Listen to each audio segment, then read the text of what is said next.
I am the Tofu Golem. Please enjoy the video. You start by preparing the phone and opening settings so the change takes effect immediately. First, make sure battery is healthy and do not disturb is off. Otherwise, vibration may be suppressed.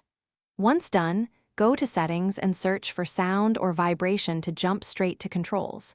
You should keep headphones unplugged so you can feel the feedback while adjusting intensity. Make these initial checks quickly so you can move to the actual vibration configuration without interruptions. Now you configure the patterns and strength for the events you care about. Navigate to each profile, calls, messages, alarms, and choose a preset or custom pattern. This affects how noticeable alerts will be. Use sliders to adjust intensity. Louder does not always mean better, because too strong can rattle the frame. Make sure to preview each choice with the test button so you feel it in real conditions, and repeat adjustments for quiet places or while the phone is in a pocket. Finish by saving settings and verifying vibration in the situations you use daily, on the desk, in a pocket, and during a call. Once done, confirm notifications trigger the pattern you set.